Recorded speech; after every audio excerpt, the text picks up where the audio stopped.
Hello and welcome to There's No Business Like, a podcast where friends and industry colleagues explore topics and interview leaders in our industry of professional theatrical touring. Hey, welcome back to There's No Business Like. I'm Brian Zelmer. And I'm Josh Benson. And today we're bringing you the final set of interviews our colleagues Katie Miller, Kevin Maynard, and Danielle Van Hook conducted at the Midwest Arts Xpo in Indianapolis this past fall. You know that conference as MAX, and we were there with a booth on the floor in the expo hall, capturing interviews. And we were also trying to have fun and add levity. We were handing out stickers that had butts on them, like butts on tacos and butts on milkshakes. And we were handing out butt stickers to people the entire time and really just trying to bring a lot of energy. With that, there's a lot of fun in these interviews because we were doing our best to create that atmosphere and bring some levity to the expo hall itself. As you know, if you're a regular listener, we've already published a handful of episodes with some of these interviews. This will be our final set that we're putting in this week about these general industry questions and the state of the industry today. And if you missed them, you can go back and listen to them. We highly recommend going back and looking at our past episodes. But like those episodes, today's will feature multiple colleagues discussing topics about our industry. So let's get to it. Each of the colleagues you'll hear from today were asked the same 4 questions about change in the industry, what they are rethinking, what new colleagues need to know, and how long it takes to do business after meeting. So without further delay, we hope you enjoy our final Live from MAX 2024 special episode.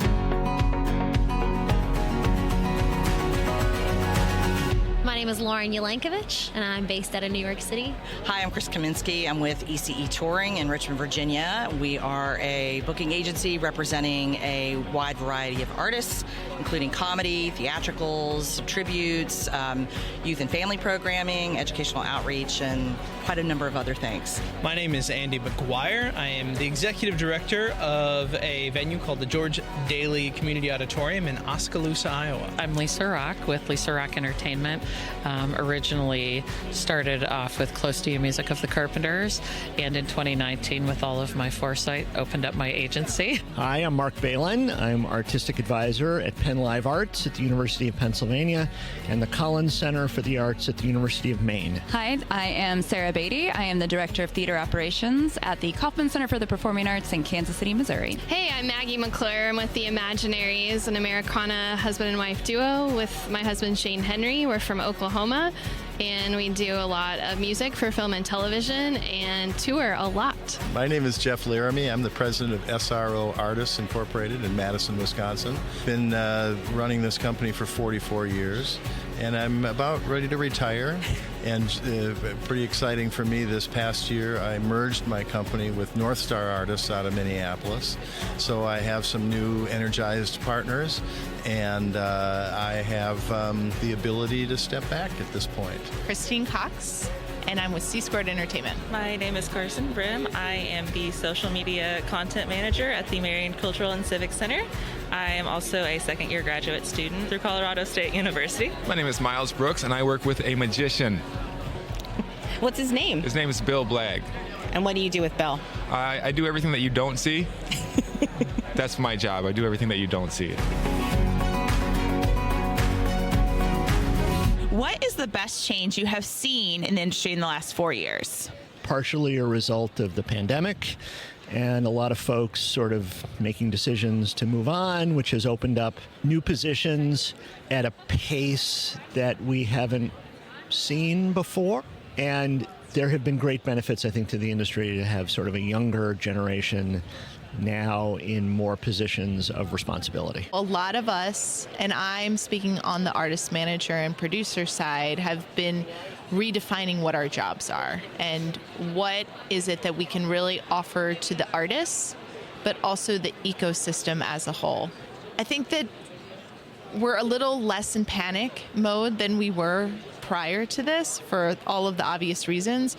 So we're giving ourselves really that space to think about the bigger picture. And we're thinking about there's artists at all ages, and that a lot of folks for different reasons have put their creative and performing arts aside and want to come in and find a way to make a living doing so. What they're coming in is they're bringing their experience from life, so that's a positive. They've done a tremendous amount of training, and then they're almost quicker to get their shows to happen. The industry has become more inclusive in the last 4 years. I feel like there has been more conversation around DEI, and I feel like there's been more presenters bringing in a wider range of staff from underrepresented communities, which is really lovely to see, because I think that adds more perspective. So that's been a really, really encouraging thing to see, more diversification, that it's not, everything isn't being run by sort of the status quo. Especially coming out of COVID, I think there has been this point where a lot of people have been working to break down some of the walls that have been kind of some of the toxic long traits in what's been going on. I think some of that comes from, the one that stands out to me is this sort of idea that you always have to pay your dues and do your stuff, and this is a lot of free work that you do until you can, quote, make it. And I feel like that is something a lot of people are combating, is maybe we don't need to do that anymore. And you've got talented people, let's get them doing cool things and pay them for it. I really like how we are having a lot better conversations about being more inclusive of all different humans. I have a teacher who gave me a painting that says, break down the walls and enjoy the life. And I just think if more of those sort of old, the old walls, I just think we should tear them down. We all got a moment during our beautiful time off during COVID where we got to kind of sit and just think, right? Which is something in our industry I don't think we've been allowed to do much, because we all are so busy, never stopping to think. And I think in that time we've been able to work out some ideas and developing this new concept of work-life balance, right? Obviously it existed before, but I think we're finally taking note of that. And while it's a slow progression, I am starting to see, opportunities with crews backstage where we're doubling up efforts across the industry that, maybe where there was one lighting person before, we might have two in case somebody has a cough and can't come in. So I think that's one of those things that we're seeing, and just the idea that we don't have to be in the venue 24/7 to prove ourselves worthy, that it is okay to take a day off. I think that's a trend that, for better or worse, we all kind of took out of quarantine, and it's probably the healthier choice. We saw some people drop out of the business. We saw some clubs and venues close.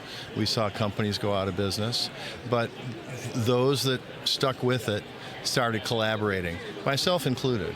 I lost an agent during COVID, a couple artists, and I had to make the decision of how the best way was the industry to move ahead, and that was by pooling resources with another company, and then we both became stronger. The pandemic brought us together in a way that I believe it's always been a symbiotic relationship, and there was something about that happening that we realized really, truly how much we rely on one another. We lost a lot of people, not from passing away, but from people leaving the industry, or they were forced to leave, or programs became smaller. And those of us that are still here looked around and were like, hey, we made it together. That we're seeing, hey, you made it, oh, me too. And not looking at, you're an artist, you're a presenter, you're a venue, you're an agent. I think there's just a lot more of this symbiotic relationship. In some way, we can help each other. What is something that you are currently rethinking about the industry today? Size. Sometimes when you go too big, it's not necessarily the answer, and sometimes doing less is more. Not outgrowing theaters that are maybe smaller than you're used to, and being able to provide them with the same opportunity you can with the bigger venue. We always have to stay on top of what's changing, because it's constantly changing in the music industry. Everything really is. So just paying attention to what's going on, what's working for other people, what's not working. Maybe things shouldn't be the way they've always been, and maybe it's better to try something new. And so I think just being flexible, which is hard for me as a planner, adapting to change has been really key for us, and trying things in a different way. I've never been one to be caught up in, I've got 97 shows this season. It's the quality of it. Mm-hmm. I want that quality time with my family, I want that quality time at the venue, that I want to make sure that it's a good experience for myself, for my band. The food, the people, the audience, that it's something that we're building on a relationship, that this is somewhere we want to come back. And we hope that they're feeling the same way towards us. Being more cognizant of copyright and making sure that everyone is represented and doing so fairly. I just want to make sure that artists are being represented and no one's stealing their work, and that if it is being used in something else, that it's done so in the correct way. Young people are out having fun, listening to music. There's new bands, there's new performing artists, and they're being discovered in a new way. The hot topic has social media or TikTok or streaming taken over the live audience. I think it's enhanced it because more new artists are being discovered all the time. And there was a time when you could only be on the radio, you could only be on Johnny Carson, be on Ed Sullivan to make it. And now thousands of artists can play and perform and have an audience. It's all about reaching new audiences, and I know this is sort of an evergreen conversation. How do you get the next generation of audience members, whether it's youth and family or Gen Z or millennials? How do you get them? How do you acquire them into the theater? And there's a little bit of a generational gap that exists between maybe an older programmer and a younger audience, and really relating to each other and feeling relevant. As the industry has gotten younger, maybe I'm just sensing this, but it feels that those folks don't quite rely on the same face-to-face relationships that sort of I grew up in the industry. They're much more electronically inclined for communication. And it's interesting because when I was a manager and an agent, I spent all day on the telephone. And now on the presenting side, nobody calls me. It's all email. The email communication is quicker, but I sort of put myself in their shoes. And I don't think that they learn anything new. It's quicker, it's more efficient, but I'm just not sure that it invests in the long term. What do you think someone entering the touring industry today needs to know to be successful in the next 5 years? It can get you down. I feel like a lot of people don't talk about this because it's like, oh, let me enter this industry. It can be very stressful and it can be overwhelming and all of those things, but just to not lose the hope in yourself. And I feel like a lot of people tend to do that. And so, in those years that you're entering, don't let everything get you down. There's still success to be had, and to just don't lose hope.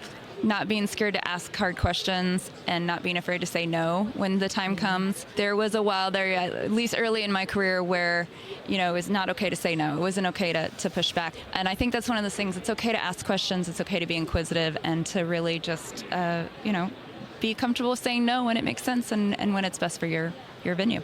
Be willing to take risks.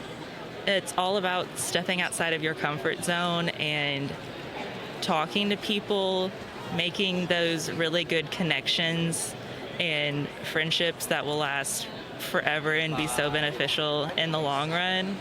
The more people can be okay with being their weird selves, the better. I think that we can all know what we expect should sell something or what we want people to buy tickets to, right? But I think the things that I have ended up gravitating towards, even at this conference, is I've liked things where people can be who they are and embrace and I say this in the most positive way, weirdness is good. Individualism is good. And I think I would rather see more people doing weird things that I didn't expect than things that they think would sell.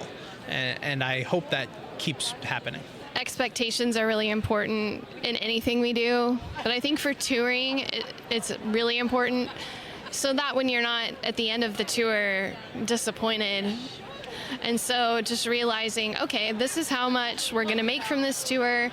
These are all the things that are probably going to happen.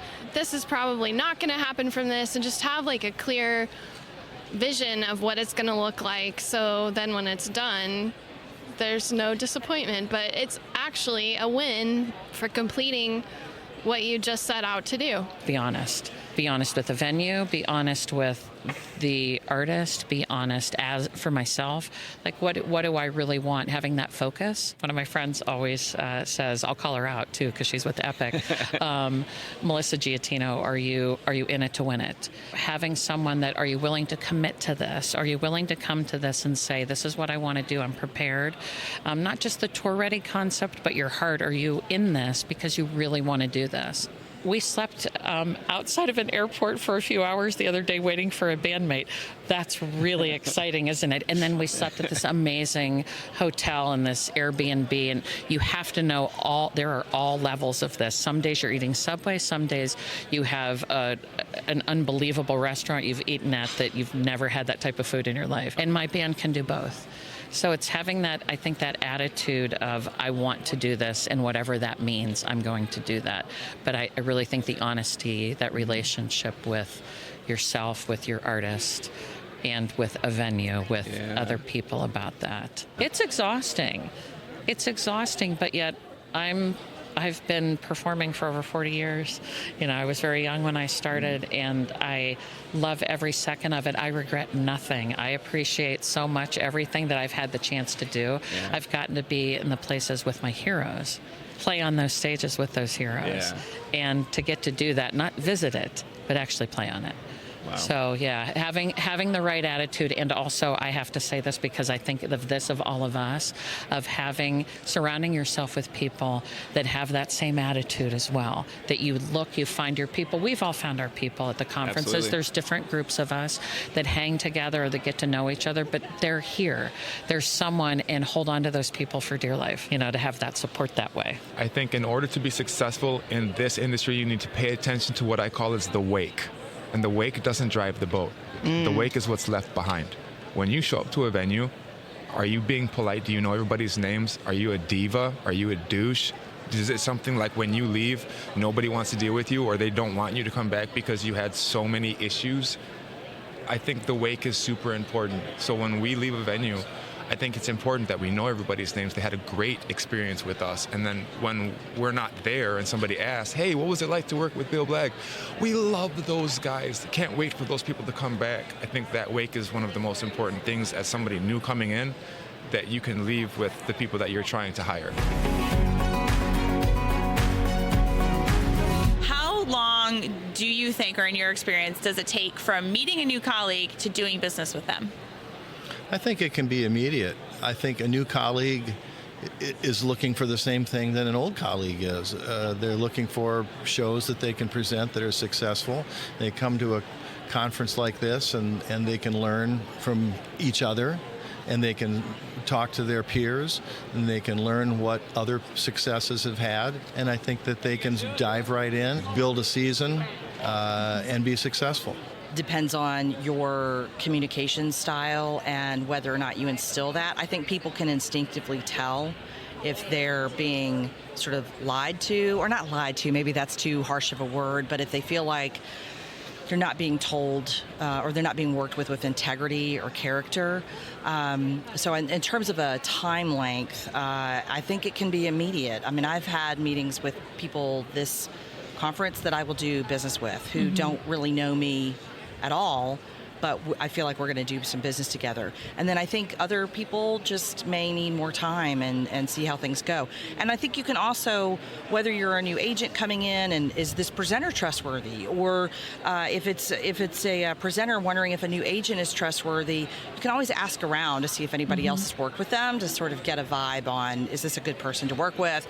Is their roster good to work with, etc. So I don't think it has to be like a really long arc. I've met people who I've gotten home and they've got a date. They're ready for a date, to pick a date, and we're booked with them right away. And then there's people that, because we had started off at a smaller space, like we had 300 seats, and I remember meeting someone who said, we have 1,500 seats. She eventually came to me probably 3 or 4 years later and said, oh, I've seen you've played larger venues, and then said, now you're ready for us. And she told me. So I don't know, that can have many answers to it, right? It can happen right away, or it can be, gosh, we had someone and they told me this, I didn't know. They said, we've been watching you for 10 years, and you're like, I'm a little freaked out, but we think you'd be perfect for us, or we now book your type of act. It's the cold call too, like that people say, have you cold called, met someone? I did that recently. I cold called someone, referred someone, and we're booked in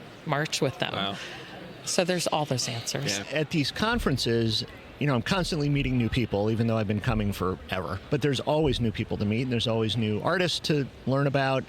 It's one of the reasons why I like seeing people in person, because I can look at them and listen to them and see what their body language is like. And you sort of get a sense if they know what they're talking about or if they're just kind of winging it. It's tricky because there are so many new people, and it's hard sometimes to really establish or sort of settle on the people that you can trust. Every situation's different.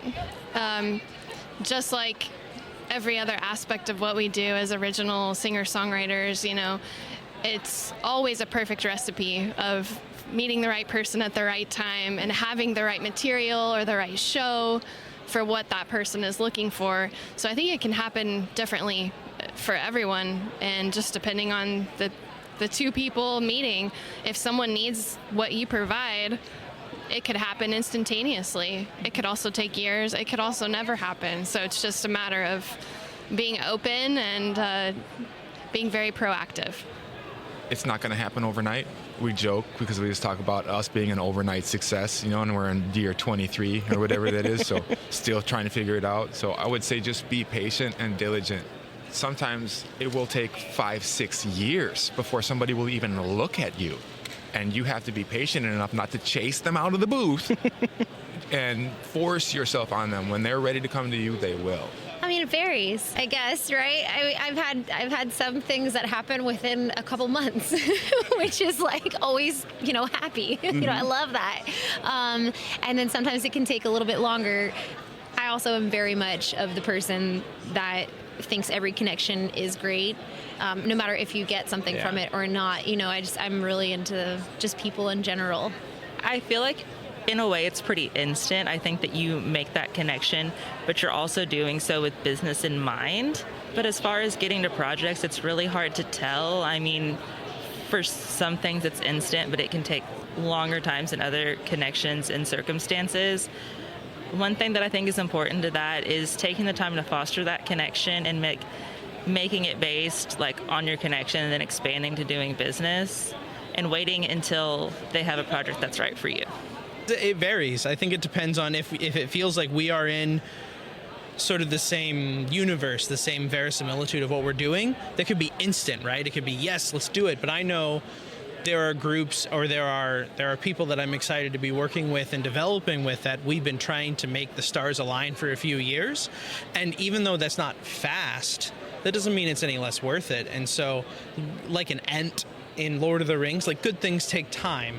And so if it's immediate, cool. I'm really great to find those people. But also, if it takes a few years to get the right thing, that just makes it all the better. The greatest thing about our industry is that it is so close. I mean, I've never met somebody in the industry that didn't know someone else that I knew in the industry. Right.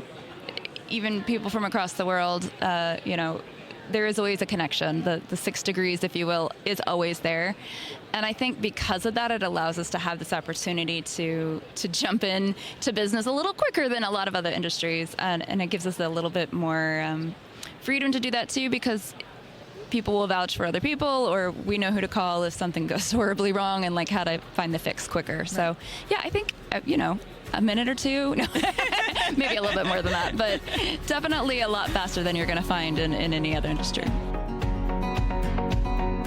All right, everyone. Thanks for listening to There's No Business Like.